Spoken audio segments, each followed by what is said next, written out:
Hi everyone, happy Data Protection Day.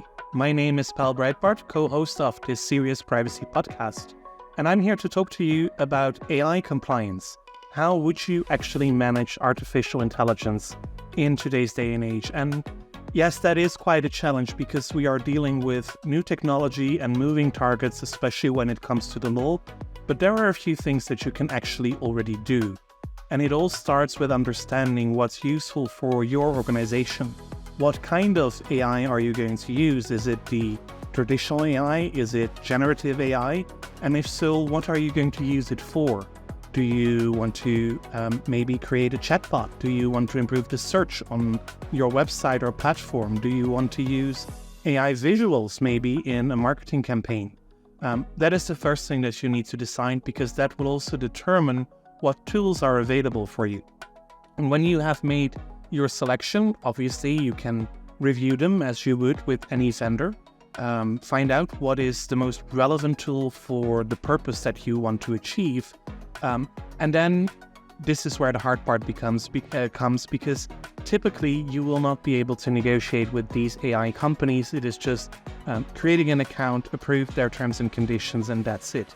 Nevertheless, always try if there is an option to negotiate. Sometimes if you have a paid subscription, there are more options.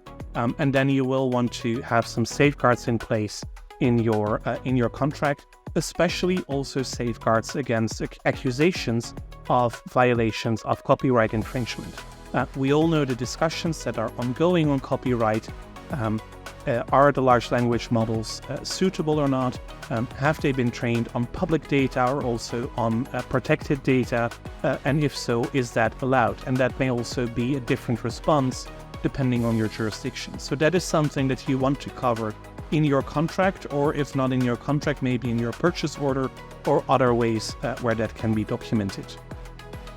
So far, it's fairly straightforward, and I would say on the contractual side, it will remain straightforward. What you then need to do is also make arrangements with your teams and tell them, hey, these are the tools that are approved in the company.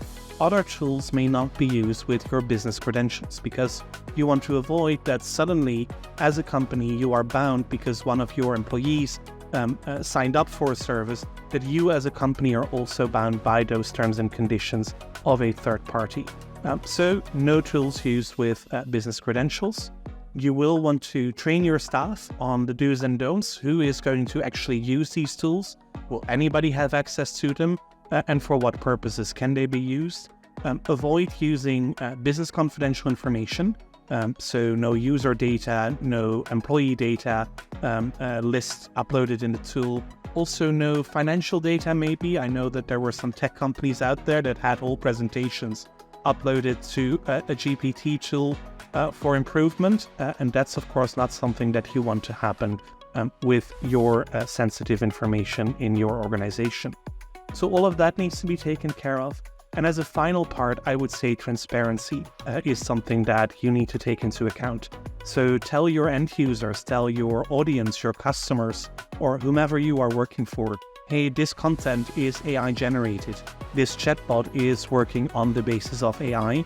And also make sure that you QA all of that properly, that you look at the output. You don't want to see in your chatbot, hey, I cannot answer this question because the terms and conditions of this product won't allow me to answer such a question. That's something, of course, that can quickly become really embarrassing for an organization. So quality assurance is the final recommendation that I have for you. And with that, we'll dive into the wonderful world of AI and much more in 2024. I'm sure of that. There is lots to learn, there's lots to discuss, and I'm looking forward to see what all of that will bring. Happy Data Protection Day.